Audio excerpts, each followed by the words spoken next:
Hello, ladies and gentlemen. Welcome to another presentation here in the Issues Room, our 48th edition.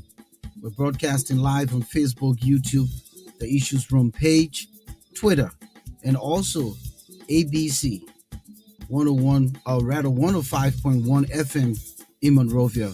They usually carry our repeat broadcast the following day. So hopefully tomorrow, this broadcast will be transmitted live in Monrovia on ABC Radio. That's FM 105.1. My name is Volcano Shelton. The show is your way every Tuesdays and Fridays, 7 p.m. Eastern Standard Time and midnight Greenwich Mean Time. And usually it's midnight because of the current time zone, but of course, that would change when we enter the spring. Again, the Issues Room is the alternative media platform here. We are discussing the things that matter, the things that are relatable to Liberia, to the African continent, and all of us here in the diaspora. So this evening, it's another good conversation. It's not all about politics. Sometimes we have to go into the community and talk about things that are relatable. And tonight we'll be featuring the National Association of Cape Montanians in the Americas, one of the oldest, I would say one of the oldest Liberian diaspora organizations. They've been around since 1986, established in New York. And so tonight we'll be having some good conversation. Again, welcome to the show. Let me see if Moses Sandy is in queue, my colleague all the way out there in Newcastle, Delaware. You know, I love the name, Newcastle. Welcome, Moses. Good evening, Volcano. Moses, you're looking that way. You need to be looking this way. What Yeah, are you looking at, Moses? good evening, Volcano, No, and let no, me also I don't say think it's your good camera. It's where you have your computer. Your computer is tilted to the other end. It should be Will you hear directly me before you. on my computer? Am I Go okay? ahead, my man. Go ahead. Yeah, okay. So, as I was saying, I just want to say good evening to our many viewers, listeners out there. It's a pleasure to be back in the issues room. This time we have come with another thought-provoking discussion with particular focus on the National Association of Cuban in the Americas. Like you said, Volcano, this is one of the oldest Liberian US based organization. So we have come to take a deeper look at NACA and its financial woes. So it's pleasing to be here this evening. Thank you Thank you. for Thank you. teaming up with you. Thank you. Good to have you in the house. We want you folks out there to let us know you're here. Join us here in the chat room. Make yourself known so that we can recognize you. Of course, it's not political tonight, so a lot of folks, they're going to fence it. But any good conversation is critical when it comes to Liberia and Liberian organizations. Right now, there's no better time to talk about Liberia. There's no better time. Our country is going through so much, and of course, this platform is here to discuss, those things that are very pertinent to our country, our communities, our citizens, the way of life, what they're going through on a consistent basis, the economy, health, you know, everything, Moses.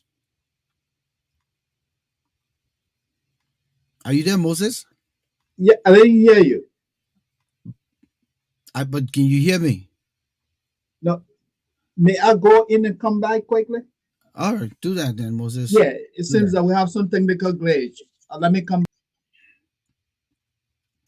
All right, so as I was saying, we come to have these kinds of conversation because they're very pertinent to the well-being of our country, and we will never shy away from calling a spade, particularly when you look at everything that is happening in Liberia. Not everything is negative. There's some great, good things happening. For example, yesterday, the bicentennial, 200 years marking our existence as a nation. Someone argued with me and said, wait a minute, Liberia was not founded then. There were people there. I said, yes, there were people there, but they were not in a position to organize themselves as a country. And so the free slaves who repatriated to Liberia went back and were able to start a functioning society. that will have later gained recognition in 1847 that led to our independence. So we can say, yes, the formation of the country Liberia started in 1822 when the first sets of slaves first landed on Shebro Island and then later on traveled down to Monrovia through the Stockton Creek and landed on Providence Island. Back then, the city was called Christopolis. But as a result of President James Monroe, the fifth president of America, who was one of the champions of getting free slaves back to Africa, they decided to name the capital city Monrovia or rename the capital city Monrovia after President Monroe, who was the fifth president of America. And the history is there. And that's how Liberia started. And over the years, the country gained prominence in the Committee of Nations. In fact, considered the first independent republic, of course. Uh, Accordingly, Ethiopia was the first, but it lost their independence during the clash with the Italians, and then Liberia came and was recognized, and they didn't have a failed nation from that point on, and so Liberia became recognized as the first republic in Africa, or independent republic in Africa, and over those years, Germany, Belgium, Great Britain were the countries to first recognize our independence, followed by America. And we started out just like the same way America started. People left England, felt, deprived of being citizens in their own country, and came this way and decided to start a country. And so Liberia has come a long way, as I said, and the bicentennial marked 200 years for our existence. And of course, coming Friday, we'll be discussing um, the bicentennial. We'll be looking at some of the coverages, what went on, and just analyzing and putting good value to this celebration of our existence as a nation over the last 200 years. Again, it's good to be back, and we're very hopeful that the conversation tonight will go well. Of course, it's starting off on some kind of technical ugly note, but let me bring Moses back, and hopefully he's ready. Moses, are you there? Are you Yes, I comfortable? am. Okay, all right. So welcome. Uh, do you Just hear me? I can hear you, Moses. If I didn't hear you, I'll kick you out. I can hear you. Can you hear me? All right. Are you not hearing me? I'm hearing you, but you sound low. I'll Well, just try to I do. can't be Yeah. low, Okay. Moses. It's coming from your Let's end. just work with what we have. But open your volume, because otherwise, then we're not going to have a good conversation.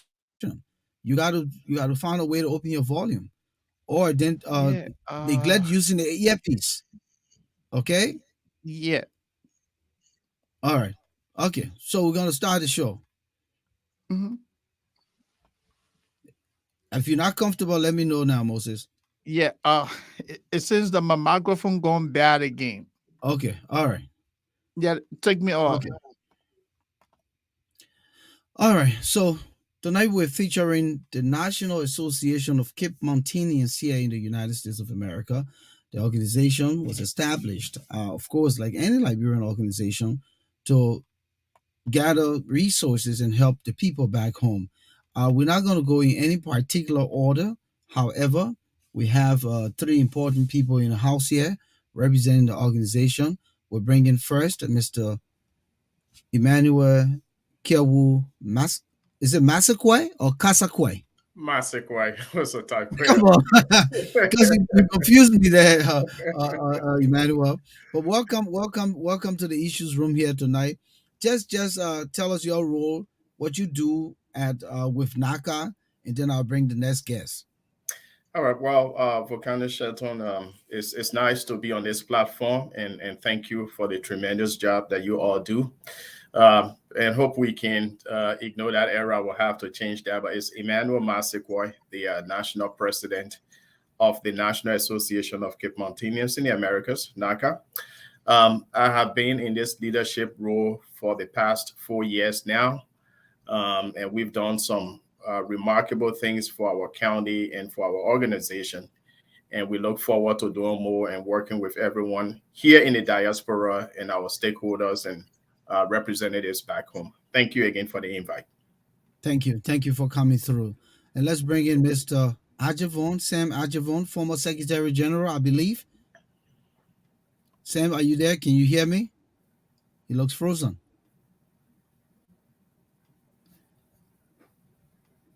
Sam, can you hear me? Okay, I guess he's frozen. Um, the other piece to this is that he's logging in twice.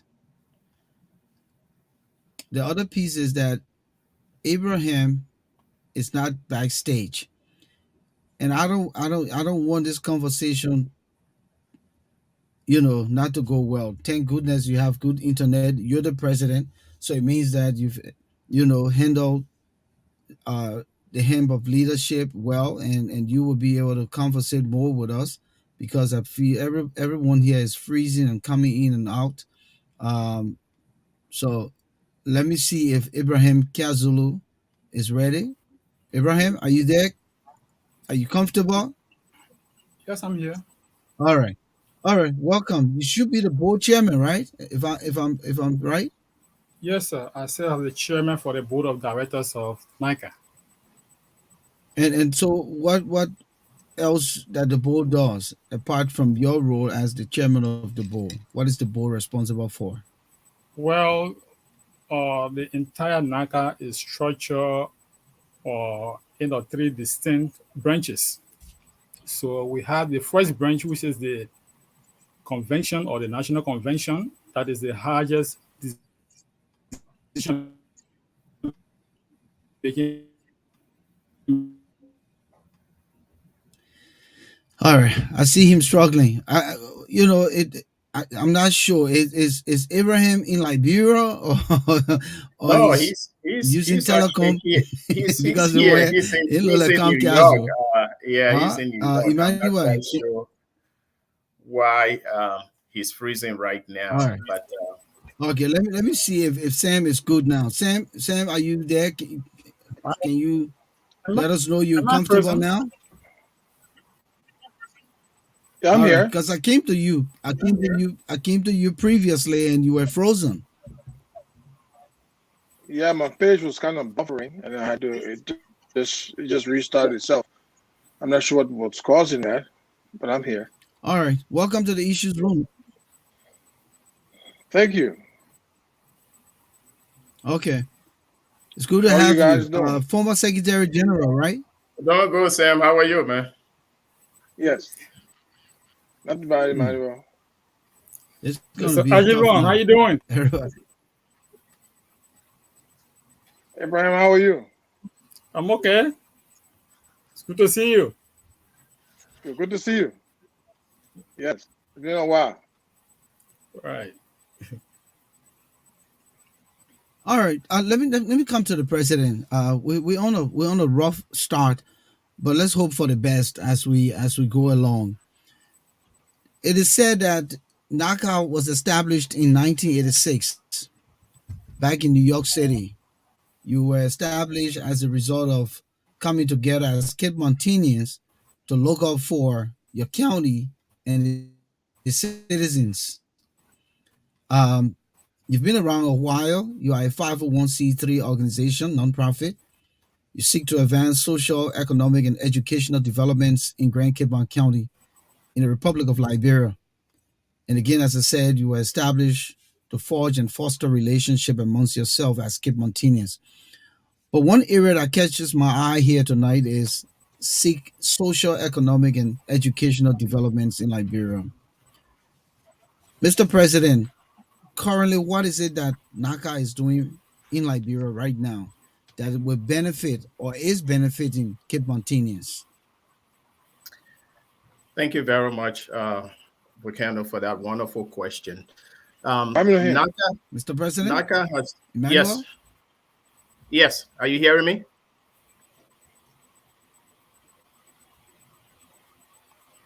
Are you hearing me? Wow. Hello, Volcano. Yeah, yeah, Are you hearing me now? yeah. I Okay. don't know what's going Uh, on, you guys. And go y- ahead. yeah, well, I don't know either. I mean, the my volume, everything is turned on and all of that. But like I was saying, again, thank you for the great question as well. Again, let me know if you're hearing me before I go any further.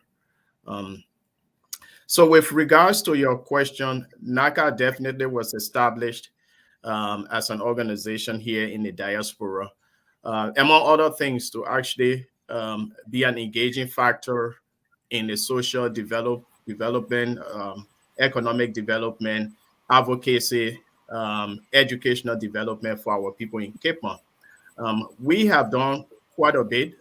We've been involved infrastructurally with construction of the Conja Bridge, an estimated cost of around $200,000, and that was basically a couple of years ago. Beyond that, we've also been tremendously involved in education. We've provided over the years scholarships to deserving students at the University of Liberia and other universities in the country. We've provided seminars. We've aided in the construction of chairs, benches, etc. For our school.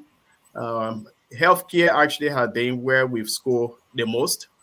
Again, because we figure that healthcare, that no nation is a great nation without good health.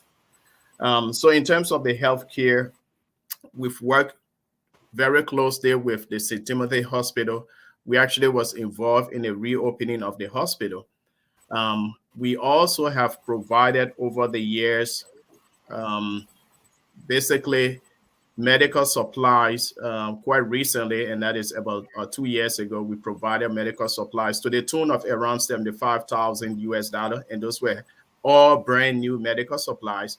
We've been involved in the rehabilitation of the hospital, repair works, etc. We've been involved with repairing the ambulance, and just quite recently, as of 3 weeks ago, we actually were also involved with distributing diabetes supplies to the hospital.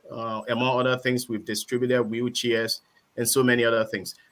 In the line of advocacy, again, we continue to be a force to reckon with. We speak, we are the voice for the voiceless in Cape Town. When there are society ills, NACA steps to the plate, and we issue statements speaking to that effect as well. Here within the diaspora, we continue to grow the organization. When I took over, we had basically around 4 chapters. We've been involved with growing the chapters to around 11 chapters in the United States. We've increased our funding. We took over, and let me quickly imply this, with absolutely no documents from the prior administration, and that is the administration that Mr. Sam Ajivon and Mr. Ahmed Sharif were members of. There were absolutely not a single paper of documents from the prior administration. So in essence, there was no transition done. We were fortunate that New York had a convention and they raised $6,000. And I can tell you by now, we have increased that to over $30,000 in our bank account.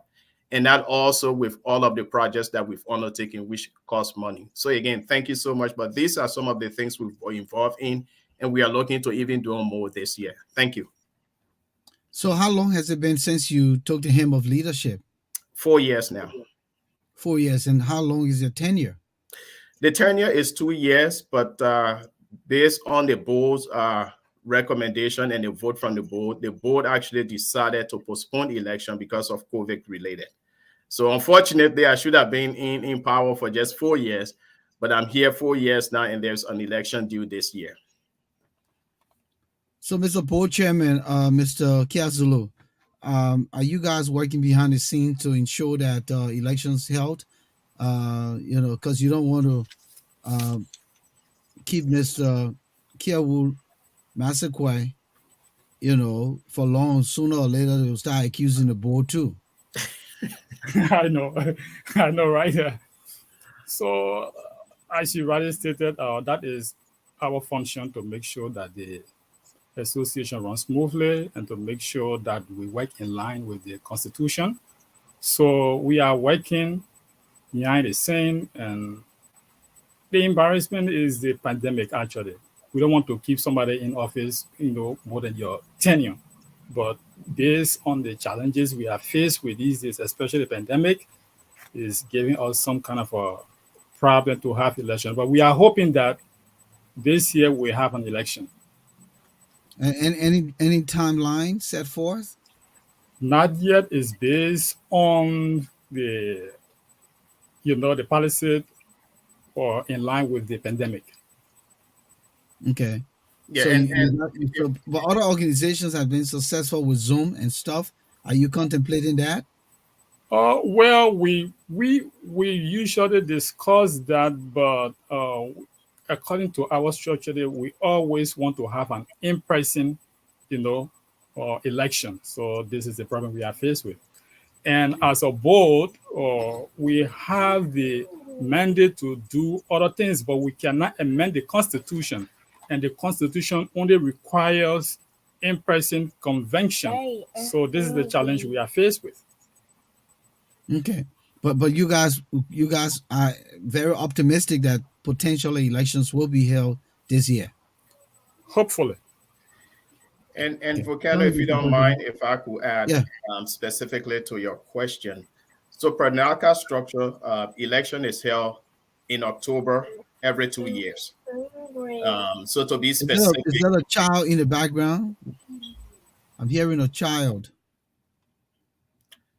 it might be from. Sorry, it's my background. Okay. All right. Yeah, so elections are held every 2 years in October around Columbus Day weekend.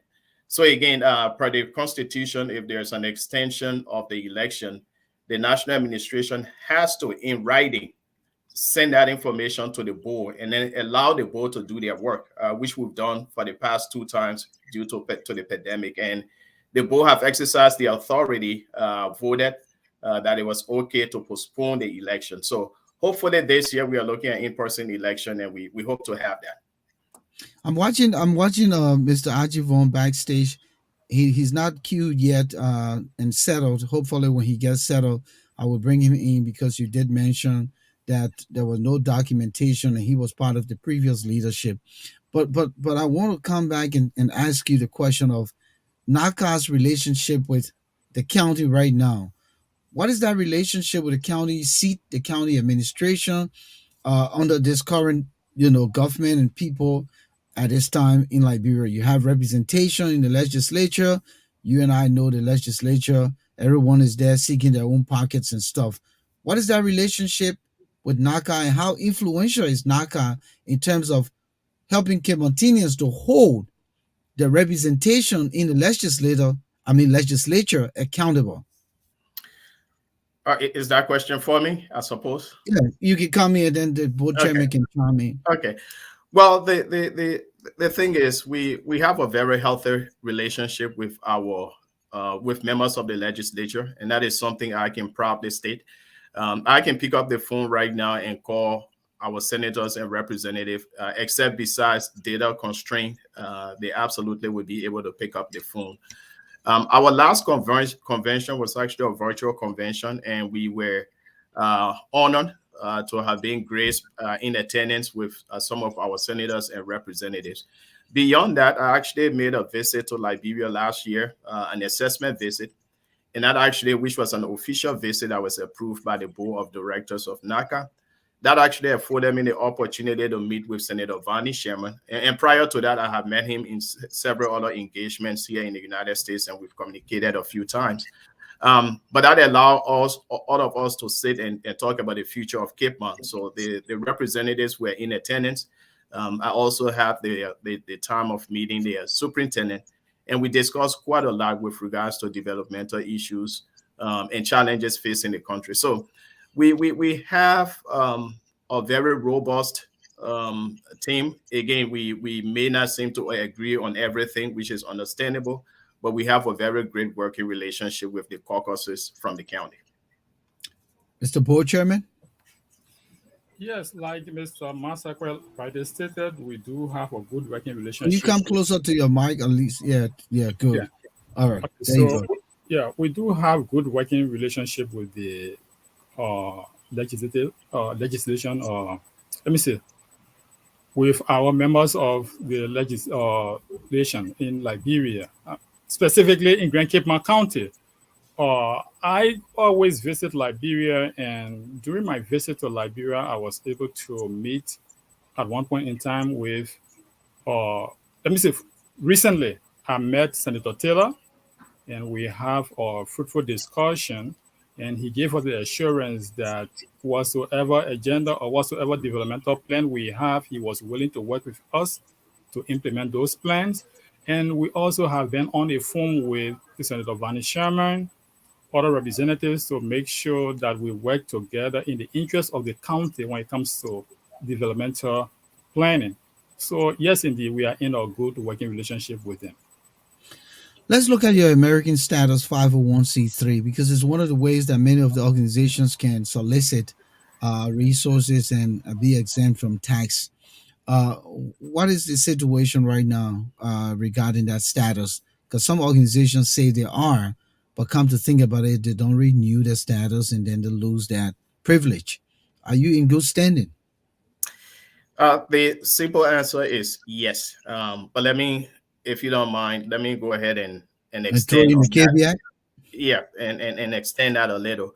Okay. When my administration took over, we were told by Ahmed Sharif and obviously my brother Sam Ajivon that our status was current.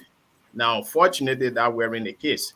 We had to refile paperwork to make sure that we maintain our current status. So what we did in this administration, we actually asked one of our members who has very great ideas with filing papers and keeping our status current, which is Dr. H. Momo Fambule.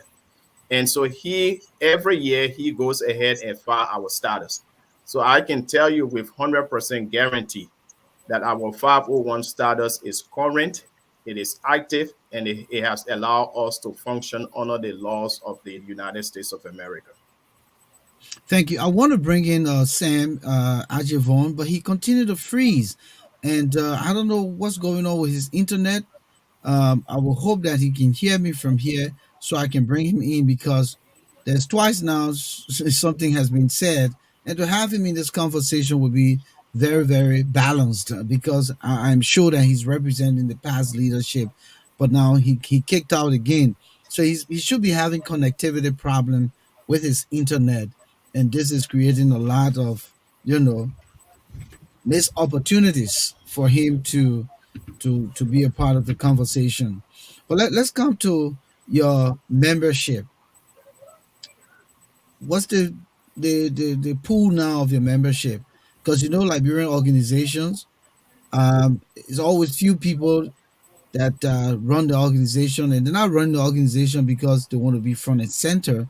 It's because many other people, they go to elections, they enjoy the fanfare, the noise, and they get voted into to positions, but they don't perform.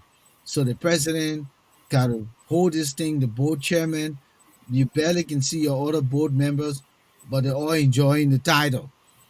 So what is the membership, the body, the officers, how cohesive and performing are they to keep NACA where it should go, take NACA where it should go? All right. Abraham, if you don't mind, I can kick this off and maybe you could add one or two to that. Um, So NACA, like every other organization in the diaspora, has some challenges, and I'll be amazed if I mention that we were absolutely free of those challenges. That would be totally um, underestimating. So the challenges are there, but as leaders, we need to find a way to work through those challenges. Now, one thing I know for sure, one of the reasons why you have non-for-profit organizations and people volunteering is because there is nobody available to do the work, and that's why we find volunteers. But despite those challenges that we've had, Volcano, we've been able to grow this organization from where we met it 4 years ago. It was actually at a point of um, slow death, to put it in those words. So we came on, we rescued the organization. There were a lot of things that we had to put in place, a lot of practices that we had to put. But again, everyone saw that our heart was in this, that we meant well, and we still mean well for our county and for our folks. So we started to grow. What did we do differently? We started to engage. We started to speak to chapter presidents to find out exactly what are the challenges and how do we navigate those challenges. And like I said earlier, we grew from 4 chapters to 11 active chapters. And even the more active, yes, there are some chapters that it will still be the faithful few that consistently try to deliver, but then everyone takes glory. We understand that, and what we're trying to do is, to work with everyone and say, hey, our county needs our help, and our country, Liberia, needs our help. Because if one county is better, that will actually resonate across the entire country. And all it takes is for one thing to go well. So, regardless of those challenges, we continue to increase in membership. There are some chapters that can boast of over 30 active members. And I mean 30 active members. It's hard to see that in our diaspora because everyone is busy, etc. But there is also a calling. I think when you do things and live by full disclosure and be accountable and hold everyone else accountable that you're working with, it means a lot. And those are some of the policies that we try to implement, especially when it comes to financial responsibility. We want to make sure that we have full disclosure. We want to make sure that everyone is aware of exactly what is happening in the organization. Want to make sure that those who have access to the organization funds basically are treating that with the highest level of responsibility and accountability. So we push for that. And when people see those results, usually they will buy into that and join. So again, we've really been blessed that the organization has grown. We've opened, we do have a Facebook account, we do have a WhatsApp, so many different WhatsApp accounts. Our chapter presidents are active, and those ones that are struggling, we continue to work with them because we know it takes all of us to make this happen. So yes, the challenges are there, but it's been extremely great. One question that I really wanted to throw at you has to do with the overall membership, meaning how many members, and you said 11 chapters. Could you tell us locations of those chapters here in the U.S.? Yeah, we are spread. Most of our chapters are actually centered around the East Coast. So I'm sure you're in Philadelphia. We do have a Delaware Valley chapter there. We have a Metro chapter, which is DC. We have a New York, New Jersey chapter. We are also very visible down south. We do have chapters in Georgia, in North and South Carolina. Midwest, obviously, this is where I'm speaking to you from, Ohio. We do have a very vibrant and engaged chapter in Ohio. So also is Minnesota. So also is Iowa, and so also is Indiana. And then we also have chapters in the Northeast, which is New England, the Rhode Island, Boston area. So in terms of membership, we boast up to, I would say, north of around 5,000 members. Again, but once you take out members that are not active, that number may reduce a little, but up to that amount. And with our presence are being felt in every one of those states. I'm trying to bring in Sam, but every time I see him, he disappears. I think he's using his cellular phone. And sometimes it's not safe to use your cellular phone because if someone is calling, of course, it kind of rather interferes with the connectivity. I will hope he can get to a computer or to, what you call a tablet or something. But I'm seeing Moses. Probably he's ready to come in. I will hope that he's rectified his situation out there. Moses, are you good now? Can you hear me? Yes, I am. I think I am 100% ready now to be a part of this discussion. Do you guys hear me? Yes, we do. Okay. Yeah. Again, I Sam. apologize for the technical glitch. Again, Sam, if you're listening to me, you got to find a computer because there are two things here you need to address here: the finance and how you guys turn the organization over to Mr. Massaquoi. So please, we don't want to leave you out of this conversation. Again, if you just joining us, this is the issues room. We started off on a kind of technical Yeah, uh, glitch. issue, but it's good to continue this conversation. Being stick-to-itive, Mr. Masakwe and Mr. Kiazulu worked hard to stabilize the internet from the end. We're still hoping to get the former Secretary General, Mr. Sam Ajivon. Moses is now settled, but let me just recognize some of the folks in the chat room here who are watching the broadcast here tonight. Vi Crew Queen, that's a combination. You Vi, then you crew, Yeah, I'm telling you. and then your queen. That's beautiful. Good evening. Welcome to the show. Idea Hi, Umo. Welcome to the show. Edward Kawab, Miss Nikia, J. Howard Freeman Richards, James Davis, our man. Welcome. Thomas Awaji, thank you for inviting Seattle Townsend. I hope she'll come in. Fatih Fambule, Rivers S. Pro, and the rest. Good evening. Welcome. We're discussing the organization NACA, and it's the National Association of Cape Montanians in the America. Moses, we cover the chapter, we cover the membership, but just before we come to the finances, I wanted to ask you who are some of the notable members in this organization. Um, for instance, like if you said the University of Liberia, and you said notable graduates, you'll be looking at people who have excelled in society. Who are the notable members over the years since its formation in '86 that And comes to mind? Let's and start with board chairman. oh, okay. Mhm.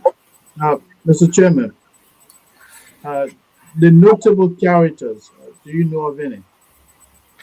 Yeah, I know of some, like our board advisor, Mamadou Jones. Mhm. We have Dr. Fambule, Henrik Fambule. Okay. So those are people who are veteran in this association. Okay. And we have a lot of them. I think the president can help me with some, but those are people who actually we can count on when it comes to running the affairs of the association. Are you telling me Dr. HB is still involved? Yeah, Dr. Fambule, yes. Okay. Uh, Mr. the, President, who are some from your end? Well, so unfortunately, I'm not going to list individuals because I think everyone brings a level of talent to the organization, and I will hate to single any specific person. I understand the question, definitely, Mr. Shelton, but I think everyone has done extremely great in their area of expertise. So obviously, if we mention Councilor Jones, he's our legal advisor. Again, is he does that pro bono, but he does that from the heart. The Dr. H. Momo that our board chair mentioned, he actually was a former board chair. I mean, he's great. If you open up his heart, it will spell Naka. That's how much love he has. But not just those two, or I really want to say all of our hard-working chapter presidents across the United States, all of our members, and especially my executive members as well, who, in the midst of all of the tedious schedules that we have in the United States, they've devoted their time to serving the people of NACA. So all of these people are champions, and they are all very strong members of this organization. and so, Volcano, if I can just come in quickly on that. Mr. Abraham Masale, I'm told, is former national president of NACA, right? Correct. Okay. What kind of leader was he? What impact did he make on this organization? Well, Mr. Marsali was the first president of NACA. And so where we are today, and again, this is something as Liberians that we Was all, And, it and, was, and was it let him, possible for him to be the first president if it was yeah, established in it's a very good question because, '86? You mean Ibrahim Masale from the Press Union of Liberia? yeah, yes, Could he? yes. How possible would he have been the first the president first president. You've if been the around since organization was started in 1986, right? '86? Yeah. Yeah, well, so basically, when NACA was funded, I think it took a while to arrive as that. But from the history that I have, he actually Okay. Yeah. was indeed the Okay. first elected, and let me insert the word first elected president. But it is on his foundation and all of great leaders like Willie Givens, etc., that we stand today. And I want to give credit to those leaders because Okay. none of us would have been here today had that foundation not been built. When we speak of the Conja Bridge that cost an estimated 200,000, that process started with Ibrahim Masaleh, and then Willie Gibbons came there as the next president, and he completed that tax. So again, as county organizations in the diaspora, you look at successions, you look at growth, just to make sure that we are all getting better every time someone takes over. So credit to those two individuals, but definitely to Mr. Masali, who basically started the process. So, Can Volcano, I just add something quickly? yeah, sure, go ahead. Yeah. So I also want to talk about our board secretary. Mhm. He's one that we should count on also. And who is this person? What's the name of the Mr. person? Mr. Orlando Riches. This is a man who was confined in the hospital for a period of time, but he sounds like he was at home or on his feet every time you called on him. So just want to mention him to the public. And we are talking about membership. I wanted to add one or two things to what Mr. Masakwe said. With regards to membership, we are growing, but we are faced with problems. And one thing I want to talk about is that, when people put their money into something, they want to see how that money is actually spent. And if they see their money is not spent for the purpose, I think that hinders the growth of the membership. I'm saying this with respect to the past leadership. Up to now, they are yet to account for over $12,000. So those are things that have caused some of our membership to kind of restrain. They are on the fence watching to see what's going to happen. And just And to pause you there, I'm making every effort to bring in Ajivon because he didn't come here not to participate in this conversation tonight. The past leadership is being accused, but he keeps struggling, and I don't know. And I'm saying that if he can hear me, to go to a computer, uh, because he has to be a part of this conversation tonight. But continue. I just wanted again to tell him he has to do everything to be here tonight. Go ahead, And sir.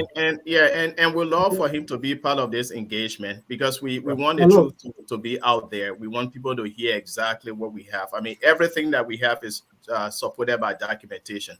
I'm sorry, Bochi, but I'll let you go. So, Go ahead. why, Mr. Chairman, Volcano, quickly, let me just make this disclaimer before we proceed. I think we have gotten to the most critical aspect of this talk show tonight. The issue of the finances, the allegation against Mr. Ahmed Salim, who has relocated to Liberia, former president of NACA. The issues room reached out to Mr. Salif Imanro here, and I spoke to him personally. He did tell me that, as far as concerned, the allegations being made against him by the current administration is far from the truth. He believes that since the expiration of his tenure, there has been no other report that holds him accountable for any financial malfeasance. So tonight, we would really like for you guys to nail that for us, whether you have done any other report, where are the evidences that really speak to Mr. Salif, making illegal withdrawals from your bank account. That's why he asked that Mr. Ajavon comes tonight to be a part of this discussion. It seems that the both of them work together. They were part of the same administration. So we thought to bring Mr. Ajavon to speak to that issue. Having made his clarification now, Mr. Chairman, you can go ahead. okay, with regards to audit, I will speak to that because the board has the authority to appoint an audit committee to audit administration. So, yes, indeed, we have not audited Mr. Sharif's administration for the fact that he has not made it possible for us to do so. Since his tenure expired, He has not turned over a single sheet of paper to the newly elected administration. More to that, his administration has been in a complete non-compliance with the board and the entire membership of the organization. How can we audit such administration? He has tied our hands. We have nothing to work with to audit this administration. That's the fact. And then he pack up and go to Monrovia. Right. And when did his tenure come to an end? His tenure came to an end since 2018. And when did he leave for Monrovia? Well, he was in Monrovia before his tenure expired. He was in Monrovia when we had the last convention. He just came for the convention and went back. And he was even in Monrovia when he started withdrawing money from the account that were not approved. Now let's look at the transfer authority, the transitional process. How does it work? Well, when someone takes over your organization, yeah, what protocol do you guys have in place for the smooth transfer of power? the protocol is, it goes this way. Our transitional team is formed.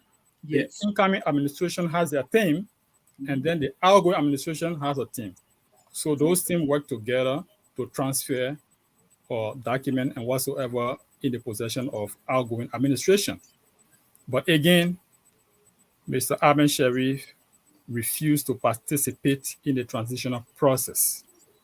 Deliberately refused. We communicated to him several times. He did not respond. And whenever he responds with profanities. So let me come in quick and ask the question. Mr. Sharif was not the only member in the leadership of the organization. Where's the vice president? Mr. Ajivon is here. Where are the other people? Can you guys bring them to the table and hold this conversation? You have the treasurer who is also responsible. Have you guys brought in the rest of the leadership outside of Mr. Sharif? Exactly. We have communication to that effect. We have written in fact, it was a joint communication to the Sharif administration to see how best we can put this dilemma to an end. But to no avail, they have been just dormant on the whole issue. They won't respond. So that's the issue. And for each time they respond, like for Mr. Saint Ajivon, I hope he's hearing me. One of his response to me was the board chairman should go to hell. Are you saying that Mr. Ajivon used profanity against you? I have that on record. I have the email with me. And what you think that may have provoked him to get to that level? I'm not sure. I have no idea. I'm still waiting for him. He's still struggling. Mr. Right. Ajivon, if you can hear me, please find a computer or a tablet or something, because your phone is not cooperating tonight. And I know you're making effort to be here, but in order to exonerate yourself and the administration from what the conversation is about here, we'd really like to have you in here tonight. So make the effort, please. Moses, if you don't mind, can Mr. President, go ahead. Yeah, go ahead. Yes, and thank you once again. So here's the deal. We've had succession of leaders within NACA. We had a smooth transition from the Marcellus regime to the Willie Givens regime. We had smooth transition from the Willie Givens regime to Hussein Corners regime. And we obviously have smooth transition. And when I'm using the word smooth transition, I mean transition of documentation, finances, everything. We've had that from the Hussein's administration to the Ahmed Sharif administration. We did not have that from the Ahmed Sharif administration to this current massacre administration. Okay. That's where the lapse is. And when you speak of his officials, Mr. Sharif and Mr. Ajivon, who serve as his secretary, basically were in New York for the convention. So too was the former treasurer. Now, months after Mr. Ahmed Sharif left, and surprisingly, when according to NACA Constitution, when the new administration takes over, all financial transactions from the prior administration seized. Unfortunately, when this administration was elected, Mr. Ahmed Sharif still withdrew monies that belonged to the organization days after his term had expired. And when Mhm. when the board realized that Mr. Ahmed Sharif was already in Liberia, and I can give you some specific dates with Yeah, regards to how much was withdrawn from the account. yeah, go ahead. And ever since, let me just pull up the information here. Um, all right, so under his administration, so on September 1st, he withdrew September 1st or one September month? 5th, I mean, what year, man? What year? September 1st, what year? 2018, just Oh, okay. at the expiration of his tenure. Okay. He made a couple of withdrawals, and let me not say him because it's his administration. I want to make sure I'm politically correct. Okay. His administration made withdrawals of $1,500 on September 5th, September 6th of $1,900, two different transactions. And again, these are all from evidence of the bank statement. We are absolutely not making this up. These are all withdrawal with the check number, etc. The convention was held in October 2018, Columbus Day weekend. On October 5th, his administration withdrew $850 on No, October. Mr. President, Yes. correct this for us. You said Mr. Ahmed Salif administration tenure came to an end in September, right? No, it came to an end in October at the end of the convention. Okay, so but the withdrawal in September, it means that he was still president, right? That he was Right. still president, yes, but he did not give account of. But the withdrawal on October 11, and that will be the convention was held on October 8th. So officially everything ceased. On October 11, his administration again withdrew $1,500. Now, when we took over in New York, I personally had a conversation and I hold no vendetta, personal vendetta against Mr. Sharif. We are all from the same county and generally from the same country, and it's in the best interest of everyone to work together. When we took over, I posed the question to Mr. Sharif that we need to have a discussion with regards to the transition of documentation. Mr. Sharif stated to me that he was heading back to Liberia, and as soon as he gets back to Liberia, he will ask his general secretary, which is Mr. Sim Ajivon, to initiate that process. And I can tell you, Volcano and Moses, it's been 4 years. We've exhausted all of the negotiations and discussion with Mr. Ahmed Sharif. Neither him nor his Secretary General has given this administration not a single sheet of paper with regards to transition. So imagine, let's look at it. Let's look at it in a big picture. Yeah. Imagine Joe Biden taking over, even the delay that it caused Donald Trump to actually initiate the transition. We all saw what happened a few months later. So imagine Joe Biden taking over as president, and for the next 4 years, there's absolutely nothing transferred to him. So we came with a plain sheet, absolutely nothing, but we've been able to build consensus and work with there. I am not in authority. Again, it's the board's authority that exercises the right, the oversight responsibility. And what they did was they went ahead and pulled up all of the information that was accessible to them. And it's through all of this itemized information, the withdrawal was, again, our constitution requires for budgets to be submitted every year. And I'm sure all of us know of that when we are in organization. There was absolutely no budget submitted by the prior administration. There was absolutely no proposal sent to the board for any projects in Cape Mount within his 2-year term. So what the board has done, they've gone and they've itemized all of these deductions. And obviously there is absolutely no proof what the money was spent on.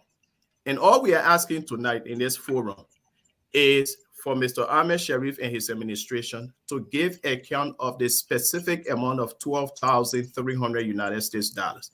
If they claim that the money was spent on projects, maybe in the 6th district in Cape Mount, because I'm aware of Cape Mount having only 5 districts. But if they claim the money was spent on the 6th district in Cape Mount, let them provide documentation to that effect. It's plain and simple. There is absolutely no character assassination. Members of the board that were involved in this process when the board set up the committee, they were friends and supporters of Ahmed. But guess what? They decided to go for the truth. And the truth is the money is still unaccountable. The funds are still unaccountable for. And that is the issue. But I will, again, rest here and maybe... Because I got a question I want to come in with quick. What did Mr. Ahmed inherit budgetary-wise? What was in the coffers when he inherited? Yeah, when he became president. It was 2 years. And then Another that 2 years. money, wouldn't you say the money that was withdrawn within the month of September, those two separate withdrawals were money that would be used for the impending convention that was to be held in October by the 5th? And, my thing here is, what did he meet there? And of course, he's used 12,000, whatever. What does he leave there that you inherited, or you inherited no money at all? You inherited you were a broke government. Let me. Exactly. But you know, Volcano. Let me. Even though Sislim Benon got missing, but it was a broke government, right? Yes. So you inherited a broke government. Did you have to open a new bank account? All these things. I just want, because financial matter is the reason why many organizations don't thrive in this country. Exactly. You have leaders. So let me speak to that, if you may, and then I'm sure the chairman of the board, again, who represents the board as the oversight, will speak maybe in further details. So when a new president of NACA takes over, it happens at the convention. So usually when you are working in that convention, most times I've already raised some amount of money. So when Mr. Ahmed Sharif walked in, it was at the DC Metro Convention in Maryland. That convention had raised $7,622.01. Okay. That amount was part of the transition of documents and money that was transferred to him from the prior administration. So, and that is the process. Okay. That's what he inherited. That's what he inherited. But money was in that account apart from what was raised at the convention. You don't tell me, say you went to the convention with an empty coffers. No, there was money in the account. I wasn't in leadership at that time to determine how much was in the account. Maybe the board can speak to that. When he took over, what the records speak to is that he inherited more than $7,000, right? Exactly. Okay. Exactly. Okay. So his first year, there was another convention in Ohio. So the $1,500 that he withdrew from the account that I spoke of in September, basically that money was used for the New York convention, because what NACA does is offer seed money to help the cost of convention, which then gets reimbursed at the end. So his first year was that amount. The second year convention was hosted in Columbus, Ohio. That convention intake was $4,325. Okay, $4,325. Now, obviously, as an administration, he itemized some expenses, which again, we can send you all the documentation. I won't, for the sake of time, I won't go into all of that. But back in January of 2018, which was the beginning of the end of his term, his administration had $10,907.01 in the bank balance. As bank balance. Okay. At the end of his term, and again, I'm putting out the bank information specifically. At the end of his term, they have two accounts. The human capital account, which is essentially an account that we don't operate from. Is set up just in case there were some emergencies, etc. At the end of his term, that account had $924.70. All right. Hold your pause there quick. Let me see if Mr. Ajivon is able to come Yeah, in. Uh, Sam, I can you hear me? I know you got a blank screen, but I can see you. and he's trying to come in. Sam, Yeah, I think he's Yeah, trying. I can hear you. Yeah, he's we making can all hear me, but effort. you're not in a good space. Oh, Nobody can Sam, see are you you. driving? Yeah, I'm Yeah, but having Sam, I've been having some connection issue. yeah, but Sam, And then we needed I you to just be stepped out of home. my house because Wait, man. Come again. no. So I've been having some connection issues. That's why I'm not in my. That's why I've been going in and out. I will come in and then I get bumped off. I come in, I get bumped off. All right. Okay. So since we got you, let's Yeah, disregard your we can hear face. you. We can hear you. You've been following the conversation, right? Yes, I've been getting snippets of the conversation. Yes. All right. So one of the things here that the current president said is your leadership did not turn any document, whether financial records or anything. They just came in with a blank slate. And the president in Liberia said that's not true. So he sent you here to represent the previous administration. What do you say that is contradictory based on the current administration uh, Clean. claims? Oh, He's gone. We've you're going lost him. again. Yep. All right. Okay, everyone is coming back. But look, Mr. President, why Mr. Everybody Ajivon, himself frozen.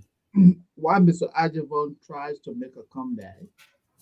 Help us understand something here. Don't you think it will make a lot of sense if you, as national president, could institute an audit of the administration? You know, get an auditing firm to look at the finances, the records over the year, and then you have a working document instead of people assuming, he took money, they did this, they did that, but you don't have, the evidence that can really convince somebody. Don't you think an audit would be helpful? Thank you, Moses. And I'm sure the board chair will speak to that. The accounts we have is not a complex account. Is if you and I had a savings or checking account and you start with $10 on January 1st and you end with $5 on January 30th, there is a discrepancy of $5, correct? Yeah, You as an individual then can look at your bank statement and say, well, I used $2 on cold water or I used $5, etc. So yeah. if we do have a complex financial system, that would make sense.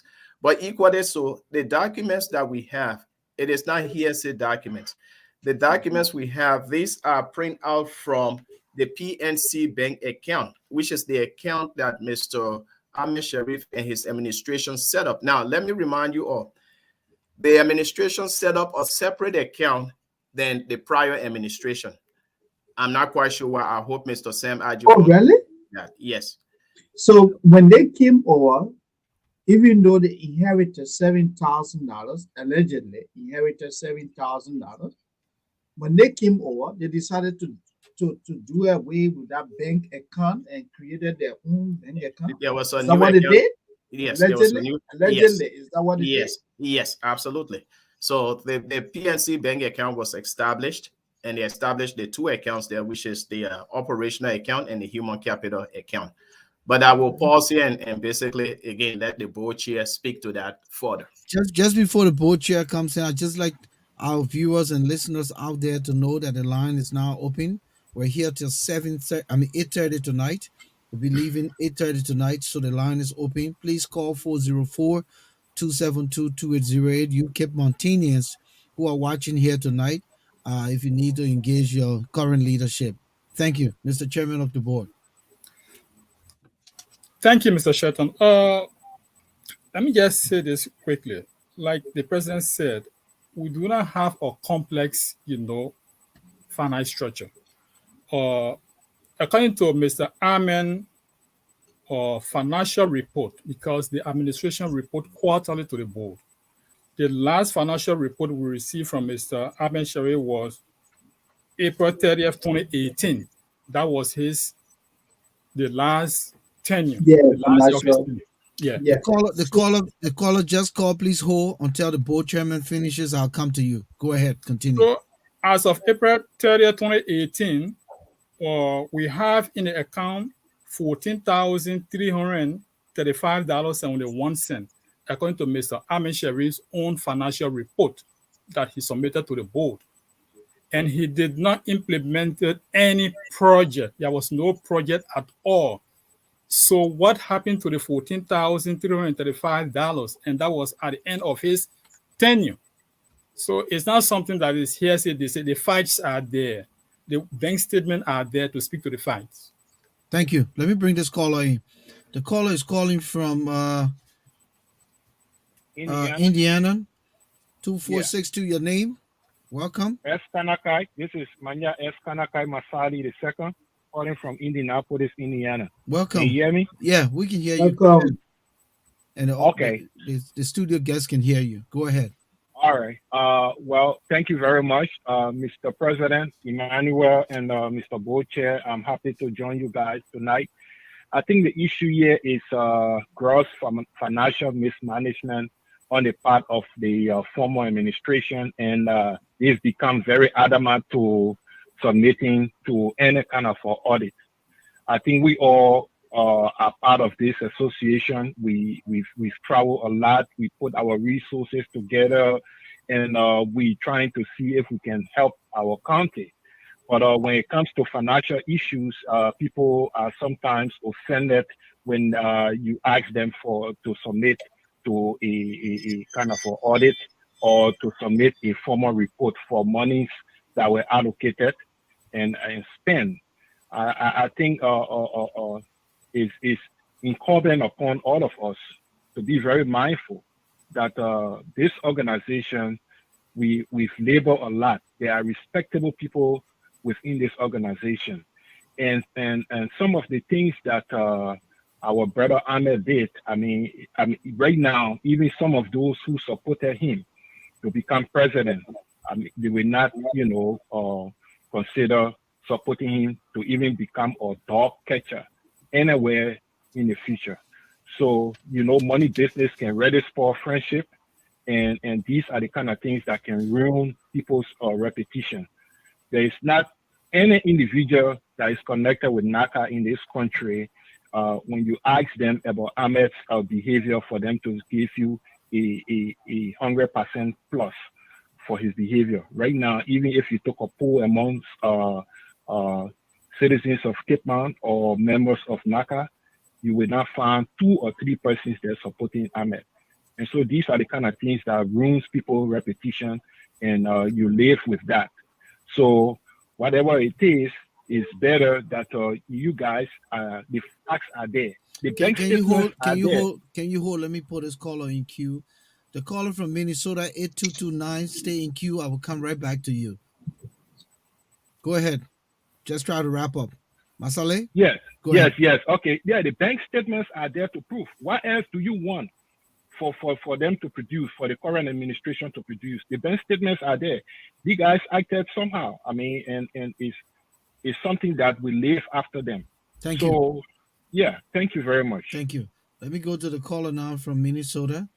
8229. Good evening. Your name? Volcano. This is Sam Ajibon. Okay. Yes. Thank you. That was Good. better. That was better, Sam. Yeah, that was better. So we have Sam Ajivon on the line. He is the former Secretary General under Mr. Sharif, Ahmed Sharif, who is the past president. He's currently in Liberia. He asked Mr. Sharif to represent him here tonight. When I was asking you the question that had to do with this financial malfeasance that took place as a result of your leadership, turning over leadership to the current leadership under Mr. Massaquoi, but you didn't turn documents over, you didn't turn financial balances and statements and all of that. nothing to suffice for the 2 years you guys led the organization to say, listen, this is what we did.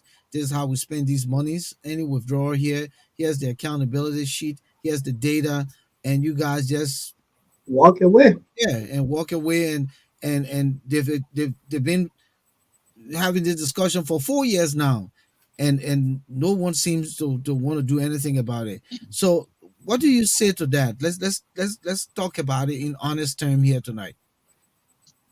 Thank you. I'm sorry for the interruption I've been having, the difficulties I've been having trying to be a part of this conversation. You know, the first thing I like to say, in order for us to be able to move this organization forward, we have to be honest with ourselves. And quite frankly, Mr. Kiazulu and Mr. Masakwe have sat there and just pour out lies. Because just to answer your question, when we ended our leadership at NACA, the goal was to have a formal turning over. Mr. Sheriff had come from Liberia, and he had indicated to them that we were going to make this turn over to them. In fact, I participated in submitting all of the documentation I have had to the guy who was Secretary General at for NACA, I think Ohio or something like that. He might be the Secretary General now, someone. So, but they were seeking financial records, and I said and we said to them, listen, just give us some time. We will get these records, compiled and forwarded to you all. Okay. And has that happened? Has that happened since? No. Yeah. Yes. What happened though? But it's 4 years now later, Mr. Ajivon. 4 years later. Right. But if you allow me to explain to you what transpired. Yeah, go ahead briefly. You will see. Just don't tell me it's COVID. That's all. Okay. Go ahead. No. Go ahead. All right. We were in the process of putting together this document to submit to the board of all the monies that we had collected and all that was in the account to turn over, while and simultaneously these guys were going ahead and issuing threats to the treasurer of NACA, because she did not give them access to the bank account. Okay, Sam. Sam. Hold on. They are talking about Ahmed took $12,000 or $14,000. That is a blatant lie. They have never sat to even say to you what was in the account when the account was turned over to them, and the amount that Ahmed, the $5,000 that Ahmed transferred from Liberia to Emmanuel. That's they were able to get over $9,000 that they have not accounted to NACA about. And this is the sinister motive that these guys are going around with, and making this impression as if we took money from NACA. Not a penny was taken from NACA. And sometimes it's not that you took a penny, but if you can't account for how monies were spent, then it raises red flag. You said that they had to threaten the treasurer, but at what point they started threatening the treasurer if the treasurer is not giving them access to the bank account as the current leadership? You think about it, Mr. Ajivon. You come to power, and you can have access to the finances. There's nowhere to start from. If I may speak, if I may address those if I may counteract those lies. Hold on, Emmanuel. Let him come in, Sam. Okay. Yeah. When Ahmed left leadership with NACA, all right, Ahmed communicated with Emmanuel. Emmanuel had he knows he communicated with Ahmed on how we were going to turn over these receipts and accounts over to them. But no sooner had Ahmed left the convention, there was this clamoring as if we had gone ahead, and the records are there. The bank statement is there. But they say they have the bank statements. They have the record with them that shows these withdrawals, and but again, why will you guys not transition? Officially, like in the past, You took the helm of leadership through the smooth transition from the previous leadership you inherited the organization from. So what happens here now with your turning over to Mr. Massaquoi and his team? Right. The reason why all of this was stalled is because of how this administration went about trying to railroad people into No, submission. I said, How Ahmed, long that Ahmed, took? That's the question here. How long did that take before this current leadership started to feel unease and said, "Wait a minute, it looks like these people are not going to, yeah, cooperate." How long? because The man said that 4 when years now. no. I When said, Ahmed turned over leadership to Emmanuel, mhm, Ahmed communicated with Emmanuel that he was going to Liberia. He was going to come back and turn over these documents to him. but As so, now, no Mr. Ajavo, Mr. Ajavo, had this.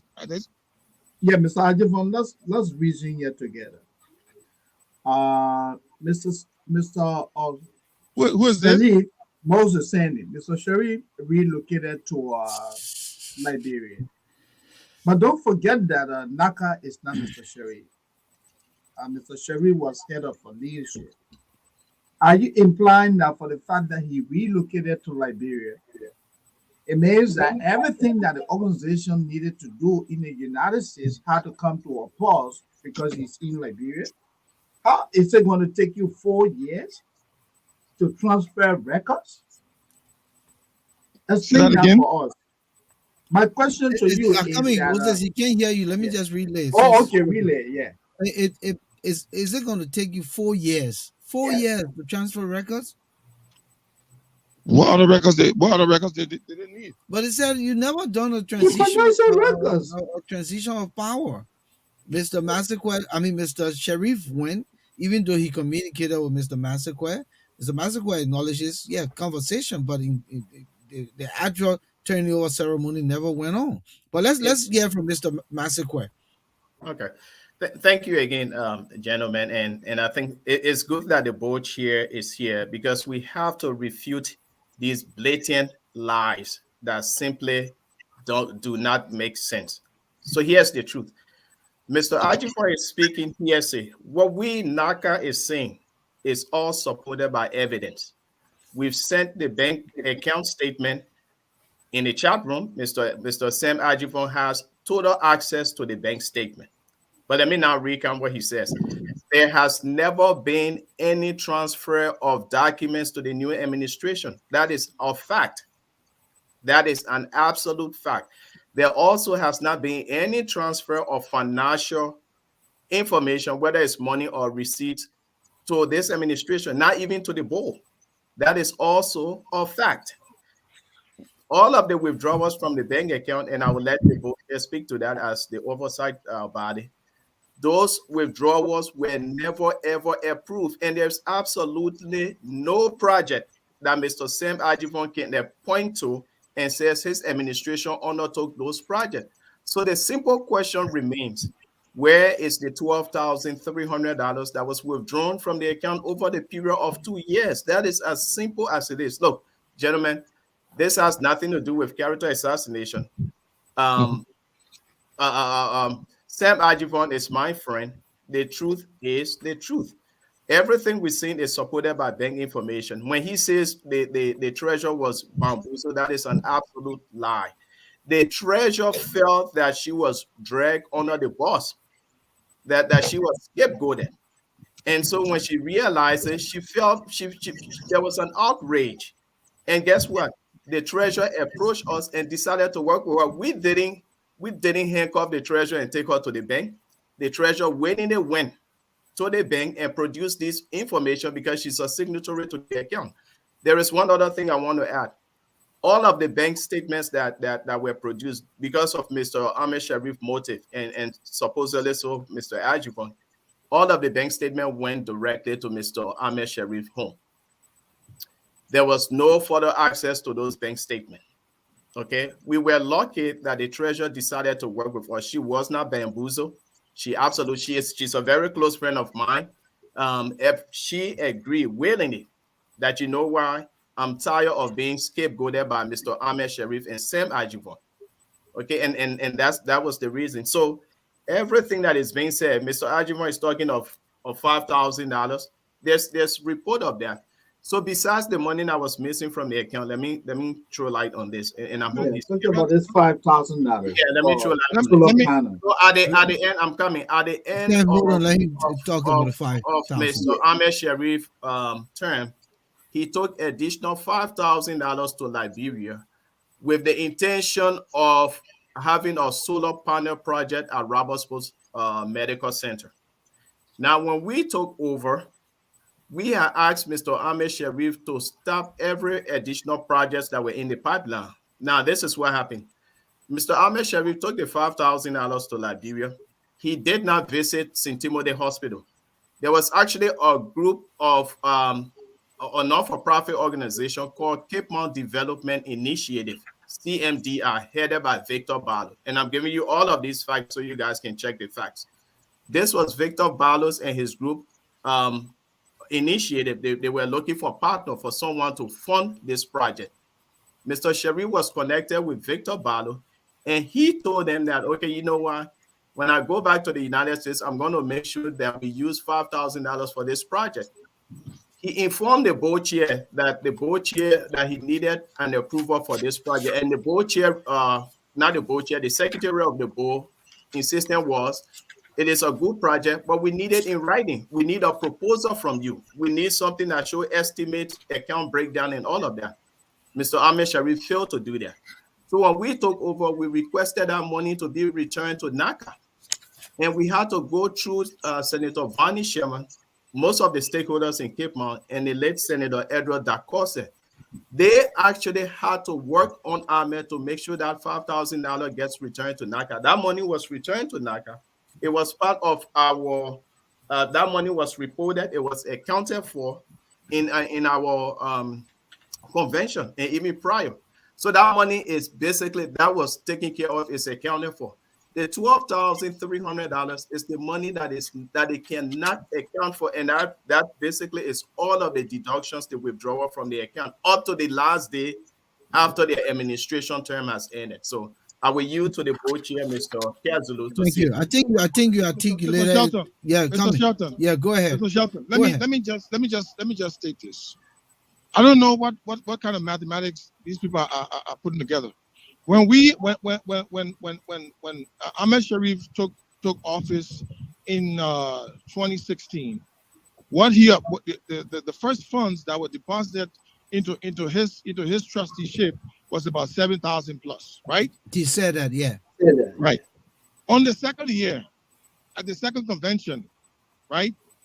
What the proceeds that NACA raised was just 4,000 and change. Right. So in total, NACA under Ahmed's trusteeship was able to accumulate $14,000 in total. Okay. All right. Mm-hmm. Out of that funds, we had two conventions. For those conventions, the leadership, the national leadership contributed, made a contribution in the effort to host the convention. All right. We are listening to you. Go ahead. So, all right. When the accounts were turned over to Mr. Massaquer, what did he get from the account? What was the balance in the account? He has not stated that. Okay, what was the balance? Was there an account and was there any balance? Hold on, Sam. $5,000. Sam, the 5,000 the man just explained here was monies that Mr. Sharif took to Liberia, and the project he had to refund the money. And they had to go through hell and back to get that money refunded. That's not true. He said it. He said Vonnie Shemmer and the higher ups from the county had to get involved. That's not true. Okay. That is not true. All right. Let me ask you one question. I got this question to ask you, Sam. Will you say right now, Volcano? I'm coming quick. Yeah. Sam, will you say right now that your leadership, go ahead, that your leadership is respectable among Cape Mountaineans? Definitely so. Come again? Absolutely. But that's not what I'm hearing. There's a lot of people who say that your leadership didn't do well. There's no project you did. You can't account for all the monies, and it was just bad leadership. Is what do you say to that? Listen, there is a deeper. There's not that. What I would say to that is a smear campaign being orchestrated by these guys because of two reasons. Okay. Okay. Here's what's happening. When I'm at assumed leadership of NACA in 2016, we decided that we were going to audit the previous administration because the past two administrations have been involved in pilfering the organization in lots of ways. We were giving on the transfer, there was not even a penny. In fact, there was no accounts that we even were able to, we inherited from the previous administration. Who was the vice president then? It was Emmanuel Massacre. When he got word of the fact that we were going to audit the past two administrations, he resigned. And you know why he resigned? Because the people who we were going to audit are his friends, and he didn't want to be a part of it, so he resigned. Can I correct that? It's bad to miseducate our people. The records are there. Can I correct that? When we undertook to do the audit, I want to come in quickly, sir. When we undertook to do the audit, come to you. Yeah, go ahead, Sam. All right. When we undertook to conduct the audit, we were able to accumulate whatever document we got from the previous administration. We sent it over to the board. The board formed a committee to audit to conduct the audit. What did the guys tell us? They said, well, the documents that the previous administration had given to you, those documents were not suitable enough for an audit. Now, let me tell you some of the things that these people were doing before we got there. That they're trying to use as if to brand all of us as if we were the ones who pilfered NACA. We did not. These people were using NACA funds to go on travel spree. You had the previous president, Mr. Willie Gibbons, taking $10,000 to go to Liberia with his wife to conduct a workshop in his mom's foundation on the back of NACA. You had the previous president, Mr. Hussein Khan, going around in the United States, renting hotels, renting cars, and assigning the cost to NACA. When we came and we found all of these things, we decided, even Emmanuel there, he went to Liberia on NACA, on the back of NACA. NACA bought a ticket to a struggling organization. These people have been milking the organization for years. And we came to turn things around. And because we were insistent on doing things right, they have ganged up against us as if we took a dime from NACA. Can I come in, please? Thank you. Let's hear from Mr. Kias real quick. Now, but quickly before you come in, we were supposed to end at 8:30. We'll just go 15 more minutes just to hash this up quickly, okay? So let's hear from you quickly. Yeah, so I'm not sure whether Mr. Ajivon is familiar with the constitution of NACA. I heard him saying they decided to audit the previous administration. And the national administration do not have the authority to audit past administration. Let me correct that. It is the board that is in power to do that, not the national administration.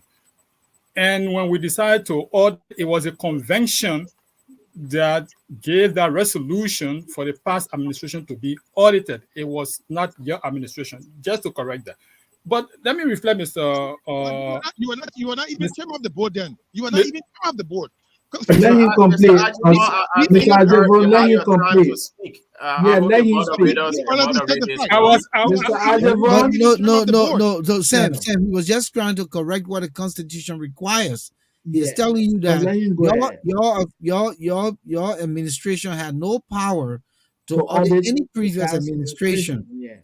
It had to be done by the board because the General Assembly empowered the board to form an audit committee to do that. That's all he's trying to correct. I just said that the board formed an audit committee that we submitted the documents to. And the committee stated that the document that the previous administration had given us was not enough to conduct an audit. I just stated that. Okay, let's hear from him now. Let's give Mr. Castle. Okay, Mr. Ajivon, I don't know whether you are aware of your last financial report that was submitted to the board. That was April 30th, 2018. And the sum on this financial report was $14,335.71. That was the last year of your tenure. And out of this amount for this period, I know that we only approved 1,500 that was given to New York, New Jersey chapter for the convention of that year. So besides that, there was no fund approved by the board. So what happened to the rest of the fund from this financial report? Can you address that? Sure. So the financial report that you refer to. It's your report, not my report. Your administration report. But give me a chance. The financial report that you're referencing showed a total of 14,000. Is that right? Yeah, he said $14,300. That was the total amount raised by NACA. And only 1,500 was authorized to be used from that amount. What happened to the rest of the money? But that is not true. That is not true. Okay, what is true then? What is true? Mr. Castro is totally aware that from every convention there is a deduction it is a contribution that is made to the host chapter, right? Yeah, but they said they already. That was $1,500. That was $1,500. Yes. There were two conventions held. No, there was no seed money from New York convention, Mr. Ajivon. The records are there. You did not pay money. Mr. Ajivon, clearly the same money. There was no seed money for the Ohio convention. Ohio Honor wrote their convention. Do not distort the truth here, Mr. Ajivon. The records are there. The only money was given was to New Jersey, not Ohio. What is he talking about? No, but Ohio convention was 2017. I'm talking about 2018. The funds that were given to the organizations to host the convention, the funds that were approved by the board for hosting the convention, for all of the souvenirs, all of those things are documented in the report. I mean, I don't know where you're coming from if you're not reading the report or not. You are looking at the full sum that NACA received. We even show the amount that was deducted. But look, let me say this, Moses. I know you want to come in, but unfortunately, he may not hear you clearly. So what I want to say to Mr. Ajivon, are you saying that you guys are off the hook? Because we're not going to go back and forth here. We can't end this thing yet. Are you saying that you're off the hook? Your leadership is clear. There's nothing you owe the organization, no document, everything has been turned in, and you're clear to move about your normal business and members of the organization? We have been clear from day one. What we have asked this leadership and the board to do was to conduct an audit of all of the administrations to see if there was any funds that were misappropriated by any leadership. So if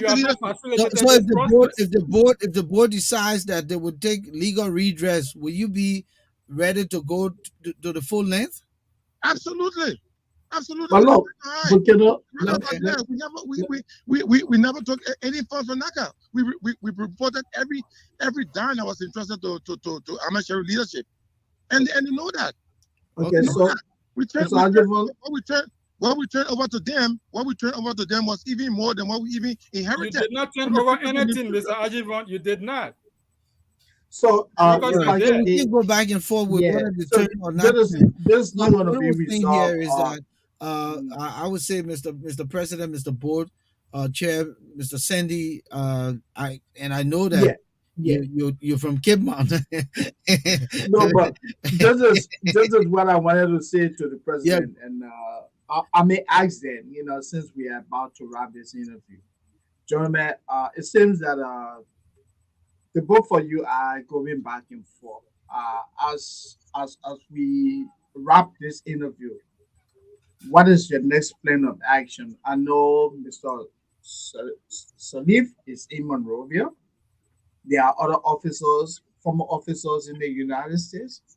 Is this going to So, take a so legal Moses, just before recourse? Moses, please Yes. let me just let Mr. Ajivon go because we don't want to hold the line Yeah. up. Mr. Yeah. Ajivon, Yeah, yeah. yeah. So we'll let you go. You said that you cleared, you've turned everything Yeah. over. Committed no You crime. don't have anything, and any legal redress, you will be ready to fight the battle. So we'll let you go, sir. Thank you. Thank you. Thank All right. you, Sam. Okay. So Moses, as you were saying. Yeah. So as I was saying, my Oh, question you to mean them, that? Yeah. So what you yeah, got? What's the way forward? what is the way forward? What do you intend to do? All right. Well, I guess I will start, and hopefully the chairman of the board can add. We are not going to rest until we recover these funds, no matter how long it takes. Let me put this into perspective. There is a fencing project in St. J at the medical center that needs, at the hospital that needs to be fenced. The cost could be around $12,000. This money can undertake quite a lot of developmental projects in Cape Mount. To have any one of us, and that includes me, take organization fund and walk away scot-free, this is absolutely unacceptable. The money in question was raised by hard-working NACA members. We are in the United States. There are people who had to do double on their shift just to send $100 to NACA. There are some chapters that had to do car wash just to have $20 and so on as that additional money to send to NACA. There were some chapters that were engaged in full sale. So these are all hard-earned money for the people of NACA and by extension, the people of Cape Mount, because this money was meant for them directly.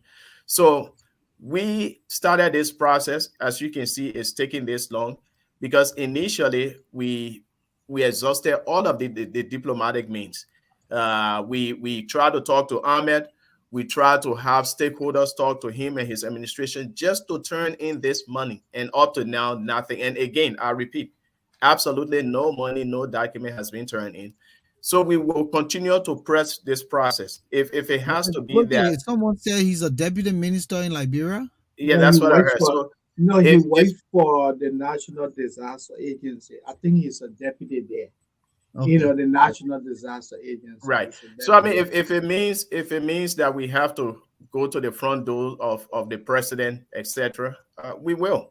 But that's not going to deter Do us you from do you following up. necessarily have to seek the intervention of the presidency, or you take advantage of the legal system in Liberia? We, Is that we, what we you? we're exploring the option. I mean, we also have limitation because the supposed crime was committed here. Okay. So whether Liberian laws we allow for recourse, I'm not quite sure. Again, we've consulted our legal advisor, and that may not be Okay. the way.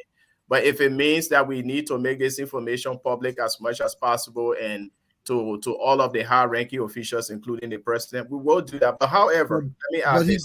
he goes back and forth, right? Yes. Oh yeah, Well, he no, goes the back thing and is, forth. Yeah, to If you sue, yeah, he will be forced he'll be to answerable. our Yeah. recollection, and I don't want to dwell on that because it's his personal matter. But as far as we are concerned, Naka, he has never been back to the United States since he left. Oh really? Yes, as far as we know, he has never been back. I may be wrong, but as far as we know, he has never been back. And there are other issues that, that relates to that, which I wouldn't diverge in. But what I'm saying is we will not be deterred by this. NACA is still strong. We're continuing to work for our members. We have projects and other things in line that we need to do this year. There are school buildings that need to be rehabilitated, that needs to be re-extended. There's hospital that needs our help. So again, where we took this administration up to now, we are grateful to the hard work of all of our NACA members, and we don't want that to go unnoticed. And we appreciate what all of them have done. We can rest assured, and this is going to all of NACA and everyone in Cape Mount and Liberia in general, that this administration will do everything it takes to continue to promote the developmental agenda of Cape Mount and to follow up with the Constitution. I hold myself accountable, and I hold every one of my executive accountable and everyone else in the administration. We will work to turn things around. This will not be the end of NACA. But again, we leave no stone unturned to make sure that Mr. Ahmed Sharif and his administration that they are brought to light in terms of recovering this amount. Thank you, Mr. Bochair. Look, quickly, Mr. Chair, Moses, before watch the you time. comment. Yeah, quickly. I just wanted to say that when I spoke to the former president, Mr. Saliba, he did say to me that this is more like a personal vendetta You against mean him. Mr. Sharif? You keep Yeah, saying Mr. Sharif. Sherry. Yeah, I'm sorry. Mr. Sherry did tell me that this is a personal vendetta against him. And he believes that you guys are wrongly defaming his character in the absence of an audit. And I heard Mr. Ajivon say previous administrations have not been audited, but that does not in any way mean that the Sharif administration cannot be audited. I just wanted to provide this information. Right, and I think I stated our clarification earlier on. This is no personal vendetta against Mr. Ahmed Sharif. Um, those who were on the board, who were on the committee, they were all friends of Ahmed Sharif. They were disgusted with regards to how the funds of this administration has been handled, and that's a fact. So, absolutely no vendetta. What we are trying to do is to establish this fact or establish this, and then to prevent a recurrence of such going forward, because we can't have an organization that has a revolving door. We have to grow up and move on. Unfortunately, again, I was not in administration down the line, so I can't speak to. And you will soon be out of administration. So what's going to happen? Yeah. They're going for 4 years now, right? You will soon be out of administration. So what's going to happen? But let Well, us go. What's the tenure of the board? Yeah, Mr. Bull. Yeah. Well, it goes the same way, 2 years according to the Constitution, and then the. So how long have you been the board chairman? This is your second term. This is your fourth year. This is my fourth year because I think y'all catch the man. Y'all come. The two of them wrapping up already. But the records are there. So the incoming. So the people are saying like real government are continuity. Look, I think there was a great conversation. We got to wrap up. Thank you so much. I have one burning question to ask, but I can't ask it because we want to respect time. It's time to wrap up. When I say 1 minute, I mean 1 minute. Don't I mean 5 minutes. 1 minute around the room. What's your final word? My final word is that, like the president said, everything is on the table. We are not going to relent. We are going to pursue this matter. We're going to make sure we can assure our members and the people in Liberia, Cape Town in particular, that we will pursue admin. There are a lot of things that we need to do in Grand Cape Town County. We have a lot of projects. The people are in dire needs of help. This money can help the people in either the hospital or the educational system. So we're going to use all available means to retrieve this money from admin. Thank you for the audience. Thank you. Mr. President? Yes. Well, first of all, Volcano and Moses, I want to thank you all for providing us this platform, again, to discuss these pertinent information. I will repeat again, Sam Adjuvant is a friend and colleague. I wish he would do the right thing. I wish Ahmed Sharif will do the right thing. NACA is a credible organization, so we went at great length to even mention this. We wish we had not been discussing this and just discussing everything positive about NACA and Cape Town, but unfortunately we have to. So to the people of NACA, I want to speak to you all directly. I represent you all in the diaspora. I'm going to follow up your mandate. We're going to continue to make NACA a strong, resourceful organization despite the challenges, and we'll continue to grow. And whoever commits anything against NACA, that person will be will be held responsible for that. Again, thank you so much for the platform. Thank you, my brother. Thank you for coming through, Moses. Unfortunately, the way I was hoping this conversation would go was impeded by the beginning of all those connectivity on all sides. But overall, I thought we made good good It was. stride along the It was way, and we cover appreciated. grounds on It many was of the appreciated. conversation here. But what do you make of this? Why are Liberian organizations that's supposed to set the benchmark for national leadership themselves continue to go through this kind of situation? You know, Volcano, what is happening? It just You gotta speaks. speak up, Moses. Yeah, what is happening speaks volumes about what is happening in Liberia itself when it comes to the issue of integrity. You know, we're not trying to indict, the former president yet. But what we are talking about, we know it's not unique to NACA. It is a profound problem. Most diaspora Liberian organizations are in financial crisis because of our past leaders. We saw what happened to the Grand Jury Association. We know what happened to the Pennsylvania leadership, the Liberian Association in Pennsylvania, and we have seen several other organizations go down similar road. Again, when we turn to our own country, and people have to remind us that hey, dishonesty is robbing Liberia. Dishonesty is impeding national progress and development. Integrity institutions, the LSC, the GSC, are underfunded. And even reports from these institutions, nobody paid attention to that. Just yesterday, the US President, Special Assistant Donald Banks had to remind the Liberian government. So it tells you how profound this problem is. It was a pleasure, Volcano. Thank you, Yeah, Moses. yeah, Thank you. sure. So quickly, Friday we'll be discussing post bicentennial. Yes. Okay, Yeah, so we'll we're be gonna do looking some at that, research, and we're gonna come here full blast.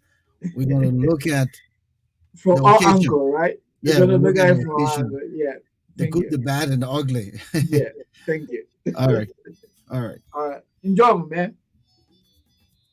Let me quickly recognize J. Howard Freeman Richards.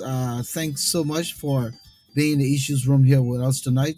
Eskandakai Masale II, Masa Karnan Woodson, Flomo Livingstone, Vi Crew Queen, Sierra T. Townsend. Thanks for coming through. We are Kawa King. It was good having you in the house. Believe your first time here, so we say welcome, welcome, Edward Kawa. It was good having you here in the issues room. Stephen Johnson Page the second, Tamazawaji, my man, my good friend and brother, all the way out there in the ATL. Thanks so much, man, for always tuning in. We can't do this without you. River says Pro, good to have you back here. You said why there's no River says Association in the US. Well, River says Pro, my man, you got to put one together. We'll be here to bring you in. All right. Again, we say thank you to everyone who came in here tonight to be a part of the conversation. We'll be back here on Friday. My name is Volcano Shelton. Thank you so much. The Issues Room, Tuesdays and Fridays, 7 p.m. Eastern Standard Time and midnight Greenwich Mean Time, depending on where you are in the world. We're here again Tuesdays and Fridays. We'll be back here. This is the platform where the things that matter are being discussed. We are the alternative to all the social media platform here in the diaspora. So tell someone about us. Okay? We call it spade a spade.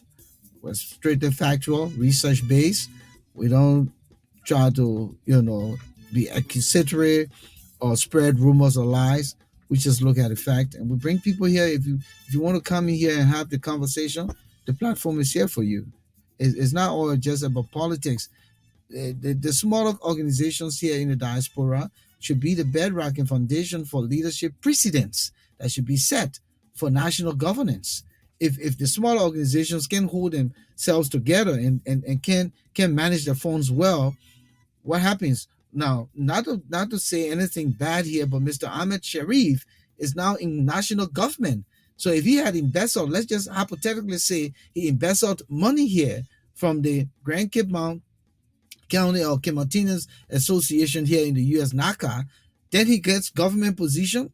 Come on now. So let's call a spade a spade.